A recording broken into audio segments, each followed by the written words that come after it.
Welcome to Nancy Wilson's Femina Podcast. This audio is brought to you by Canon Press.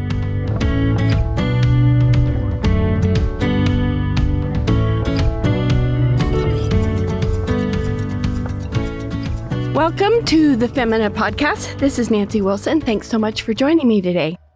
As many of you might already know, my husband and I live with his dad, whom we call in our family Grandpa Jim. And I just wanted to talk to you a little bit today about taking care of parents. And I'm sure there are many of you out there who are doing this. So I want to offer you some encouragement. And for those of you who still have young parents, please file this away for future reference. In fact, if you are parents at all of even little kids, you should be thinking about it now too. And the Bible has plenty to say about family relationships, both in the family and in the church family. But I'm just going to use a sample from 1 Timothy 5, verses 1 through 8. The first couple verses say this: "Do not rebuke an older man, but exhort him as a father, younger men as brothers, older women as mothers, younger women as sisters, with all purity." So this is a really lovely picture of how we're to treat everyone in the church as family. So we're to treat the older men like fathers, younger men as brothers, older women as mothers, and younger women as sisters. This just keeps everything in the right lane, all with purity, clean hearts, and good motives. We're to honor everyone and treat everyone like family with courtesy and kindness, not treating them like family in the sense of crossing any boundaries. No, it's with all purity, clean hearts, good motives, and treating everyone with courtesy and respect. Then, moving on to verse 3 and 4, honor widows who are really widows. But if any widow has children or grandchildren, let them first learn to show piety at home and to repay their parents, for this is good and acceptable before God. This verse obligates not only children, but grandchildren to look after their parents, their grandparents. And it's a form of repayment, really. It's understood that they are repaying them for what? Well, for putting a roof over their heads. And in the case of grandparents, of doing that for their parents, feeding them, clothing them, educating them, caring for them. This is what parents are for. This is the basic obligation of parents when God gives them children. Children are not accessories. It's sad to think that some people view their children that way. It's just something to fulfill them, something maybe to make them look good. It's just a warped perspective. God gives you children because He's blessing you. And with children comes a really large commitment to care for them and lay your life down for them. And you all who are mothers out there, you know this. And actually, you all who had mothers know this. So everybody knows this. And God really likes it when we do this.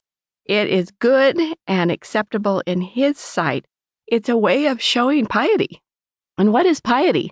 Well, it's holiness. So if you want to show some piety in your home, you take care of your parents when they need it. And it's also the case that God does not like it when we shirk this duty. It's a basic duty. Listen to the following verses, 5 through 8. "Now, she who is really a widow and left alone trusts in God and continues in supplications and prayers night and day."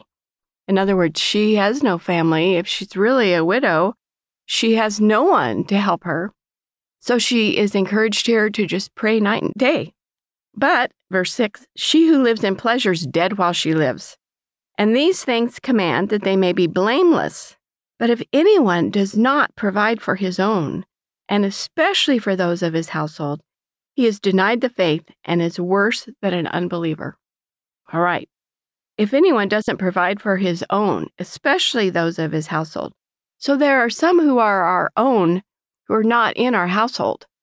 And maybe these are the older men and older women in the church body. they're our own in a sense because they're part of our church body, and we have a mutual obligation to one another to help one another out. But especially in your own household, especially in your own household. These are strong words. What has the person done who rejects his or her responsibility? Basically, this verse says he's denied the faith and is worse than an unbeliever. And so I assume this is because denying the faith that you know is even worse than never believing in it in the first place. So clearly, God takes our familial duties very seriously. And as a side note, this is one of the reasons God created marriage. So you could have your own people to take care of you when you're old. Certainly, it's not the only reason, but it is a significant reason. It's just the way God made the world. It's a designed feature. It is not a weird thing at all. It's part of God's purpose and plan. But widows are to be cared for by the church if they just have absolutely nobody.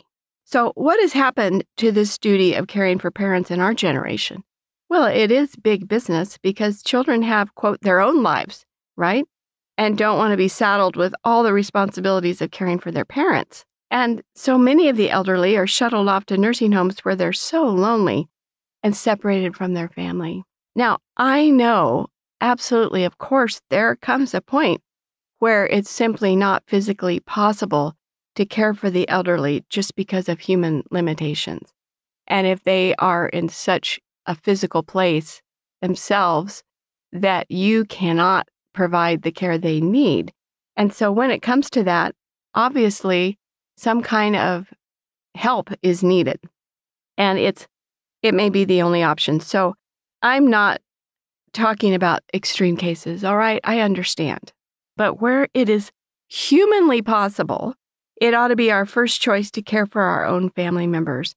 And in some cases, the elderly parent moves in with their children, or as in our case, we moved in with Doug's dad. He was all set up there in his house, and it made the most sense. It was ideal for his needs. Now, I just want to make a comment here on the side. Sometimes, there are a couple of things that happen. You just got your kids to the place where they're independent, they've all established their own households, and now you can cut loose, right? And no, it's time for you to take care of your parents. And in our culture, that is a real imposition because we want to travel. We want to do our own thing. We want to enjoy life. And taking care of our parents is going to tie us down. Yeah, it is. There's no buts about it. That is exactly right. But as you know, that's just part of the Christian life. And we aren't to live for pleasure. Now, we have an ideal situation where we have we're not the only family in town. So we have a support group, which is a huge help to us and such an encouragement.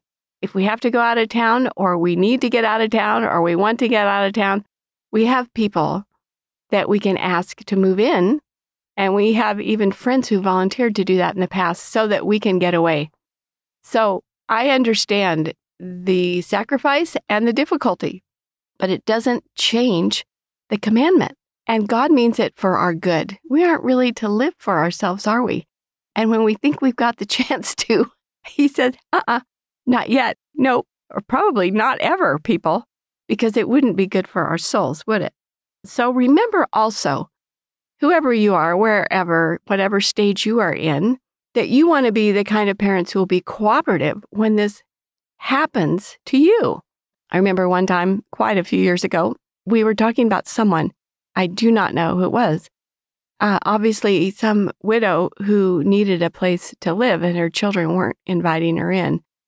But my son said to me, Mom, don't worry, you'll be living with us way before that happens. And I said, oh no, Nate, I'll be fine. And then I stopped and I said, can I please rewind that tape? Thank you, my son. Because our instinct is, oh no, I'm going to be so fine. I'm going to be so independent and healthy. And I'm not going to need anyone to help me out. And that is just false. And we can trick ourselves into thinking, no, I'm taking care of myself. I go for walks. I will never break a hip. I will never have a stroke. I'm going to be healthy and self-sufficient. And that's just an arrogant statement right there. And we have to be humble before God. We don't have control over these things, do we? We absolutely do not. Now, it's great to try to stay healthy and to do what we can to not make our lives miserable, of course. But the point is, we just may need help. So we ought to be humble and not be like those parents who say, no, I refuse. I will not move in with you. And that makes it really hard for the kids. And I've talked to many of those people who said, we want our folks to move in with us. We want to take care of mom. She will not come. She refuses. And, we can't take care of her where she lives. So make it easy on your own children and be in the right frame of mind, even when you're very young and don't need it, that's the way it's supposed to be. And that's how you bring up your kids. Like, that's the way God planned it. I'm taking care of you. You'll take care of me. We love each other. All right. Now, every situation is going to be different. And my job in taking care of Grandpa Jim is really what my dad would call chief cook and bottle washer. And, I run the errands and do the meds, and I set up caregivers, and I make the meals and wash the dishes and do the laundry, etc. All those glamorous duties that most women can handle pretty easily. It's really not difficult. And I have lovely help. Like I have said, I have a sister-in-law who will bring extra meals over for Grandpa. I have another sister-in-law who will come stay with him while I go places. It's just a sweet setup. And then Doug's two brothers also help in many ways and take turns with the duties. So we have a very sweet setup. And I know that some of you may have far more difficult ones where you are the one and only. But I'm going to say you can pray for help, of course, and just embrace what God has given you to do. And He will bless it. He will totally bless it. The most difficult part, I think, for me, was just adjusting to a new life. Just like new parents adjust to new duties. So we had to adjust to new duties. And our parents fed and cared for us, so it's time for payback. And when I think about what Doug's dad did for me, there's no way I can pay him back. There's no way. And so if I think about those things, it makes my job so sweet and even better. And as well as being simple, I'm not doing anything extraordinary. I'm not doing anything above the call of duty. I'm just doing the dishes. All right. I do want to end with this. Sometimes people will tell us what a great example we are being because we're caring for Grandpa Jim. And I really appreciate that. But honestly, did anyone tell our parents what great examples they were being for raising us? No. And I think that it's sweet of people to say this, and I'm glad it is an encouragement to them that we can show them how to do this. But we are not doing anything exceptional. We're just doing our duty. And if we shirk that duty, God forbid, we would be worse than unbelievers. We would have denied the faith, and that's a very heavy charge.